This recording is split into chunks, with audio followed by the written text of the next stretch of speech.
आलसी इंसान। जीवन में कुछ करना चाहते हो तो एक बार पूरी कहानी जरूर सुने, आपका जीवन बदल जाएगा। आप सबने बहुत सी सफलता की कहानी सुनी होगी जिनसे आपको कुछ ना कुछ सीखने को जरूर मिला होगा। हम भी आपके लिए एक हिंदी कहानी आलसी व्यक्ति की सफलता कहानी लेकर आए हैं, जो छोटी सी है पर आपको महत्वपूर्ण सीख जरूर देगी। हर सफल व्यक्ति की अपनी एक कामयाबी की कहानी होती है और उसके पीछे छुपी होती है एक सीख। अगर हम दूसरों की कहानियों को ध्यान से सुने और उनसे कुछ सीखने का प्रयत्न करें तो यकीनन हम खुद अपने जीवन में सक्सेसफुल हो सकते हैं। कुछ व्यक्ति अपनी पूरी जिंदगी एक ही पटरी पर चलते रहते हैं और अपने जीवन में कुछ खास नहीं कर पाते हैं, लेकिन कुछ व्यक्ति अन्य लोगों से प्रेरणा लेकर अपनी आप से समय रहते सुधार करते हैं और जो चाहते हैं उसमें सफलता प्राप्त कर लेते हैं। तो चलिए एक ऐसे ही एक छोटी सी कहानी आपके सामने प्रस्तुत करते हैं। एक जवान लड़का था जिसका नाम था रामलाल। बचपन से ही वो पढ़ाई लिखाई में बहुत तेज था।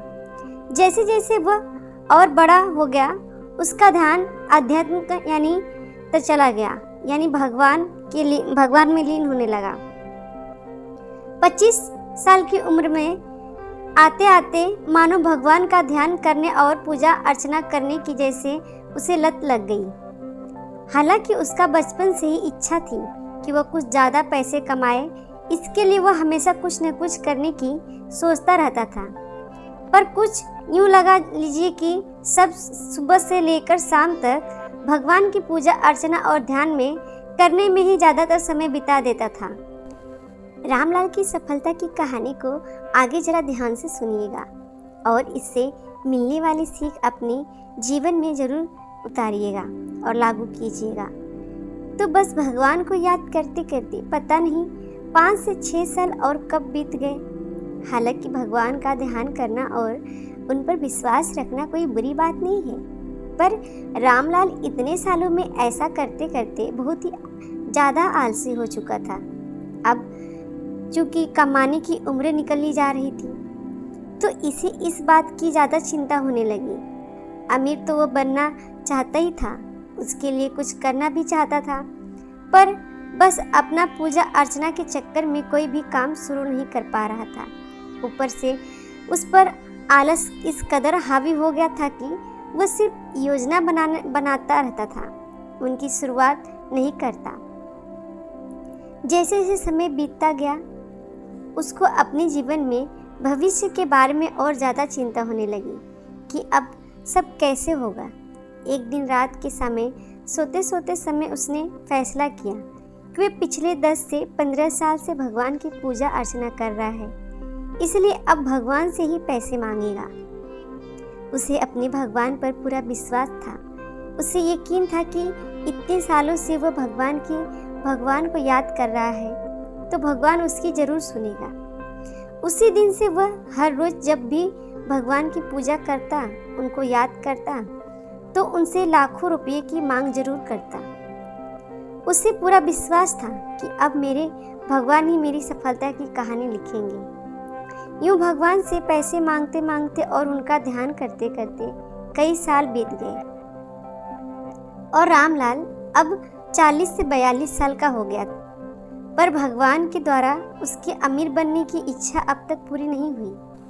वह बहुत ज़्यादा परेशान रहने लगा और उसे इस बात को लेकर काफ़ी ज़्यादा मानसिक आघात पहुंच गई कि 20 साल से वह अपने भगवान की पूजा कर रहा है, लेकिन उन्होंने उसकी इच्छा पूरी नहीं की। अब रामलाल को लगने लगा कि उसका जीवन पूरी तरह से खत्म हो चुका है, सब छोड़ दिया। हाँ, वह रात को सोते समय अभी भी एक बार भगवान को याद करके जरूर सोता था और मन ही मन उनसे पूछता था कि क्यों आपने मुझे अमीर नहीं बनाया, सिर्फ कुछ लाख रुपए ही तो मांगे थे मैंने। यूँ करते करते दिन बीतते गए। एक रात रामलाल भगवान को याद करके सोया ही था कि अचानक भगवान उनके सपने में आए। उनके दोनों हाथों में नोट की गड्डियाँ भरी हुई थी रामलाल खुद को ही बहुत हल्का महसूस कर रहा था और उसे ये सपना नहीं बल्कि हकीकत महसूस हो रहा था। उसे बिल्कुल ऐसा महसूस हो रहा था कि भगवान उसके सपने में लाखों रुपये लेकर खड़े हैं और वह खुद भी अच्छी नींद में नहीं बल्कि जग रहा है। रामलाल बहुत ही खुश था और उसने रुपयों की ओर अपने हाथ बढ़ाने चाहे, लेकिन यूं क्या रामलाल अपने हाथ ही नहीं उठा पा रहा था। उसने लाखों कोशिश की पर अपने हाथों को उठाकर आगे नहीं बढ़ा पाया। उधर भगवान पैसों को हाथ में लेकर धीरे धीरे मुस्कुरा रहे थे। रामलाल ने दुखी होते हुए कहा कि प्रभु, क्यों आप मुझसे ये रुपए नहीं दे रहे हैं? इतने सालों से क्यों मेरी इच्छा पूरी नहीं कर रहे हैं? क्या मेरी पूजा अर्चना में कोई कमी थी? क्या मैंने आपको सच्चे दिल से याद नहीं किया? आपने दुनिया में करोड़ों लोगों को सफलता की कहानी लिखी है, उन्हें पता नहीं कितने दौलत दी है, फिर मेरे साथ ही ऐसा नाइंसाफ़ी क्यों प्रभु? इतने सालों में एक भी ऐसा दिन नहीं गया जब मैंने आपको याद ना किया हो। भगवान मुस्कुराए और बोले, रामलाल, तुम्हारी पूजा अर्चना में कोई कमी नहीं है।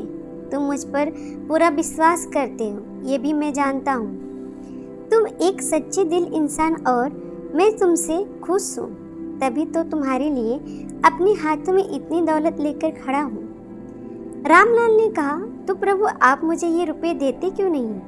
भगवान ने कहा, रामलाल, मैं तुम्हें ये रुपए देने ही आया हूँ, लेकिन तुम खुद इन्हें ले नहीं पा रहे हो। रामलाल ने कुछ समझ ना पाया और दुखी होते हुए बोला, प्रभु मुझे कुछ समझ नहीं आ रहा है, मैं क्या करूँ?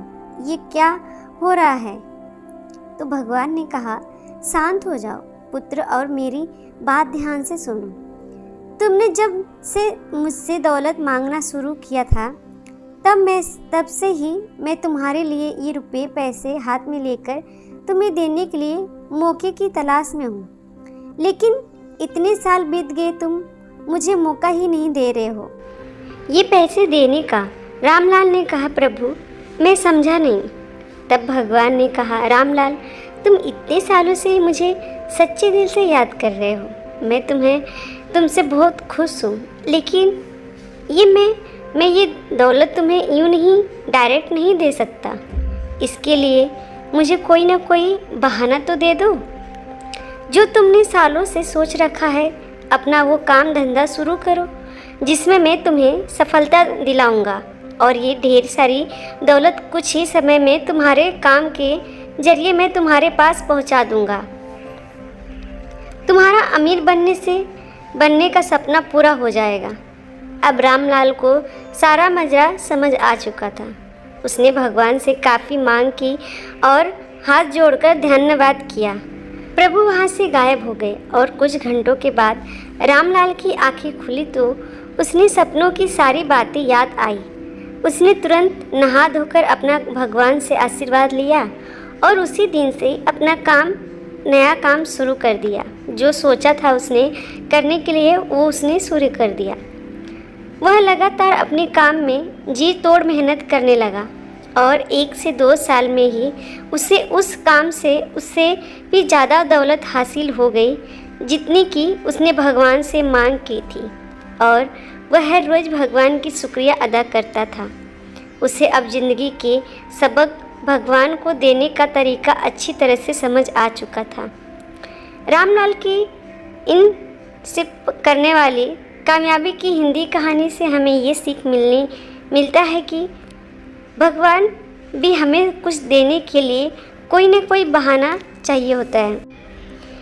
जो लोग पड़े पड़े बस भगवान से मांगते रहते हैं, उन्हें भगवान को कुछ नहीं दे सकते।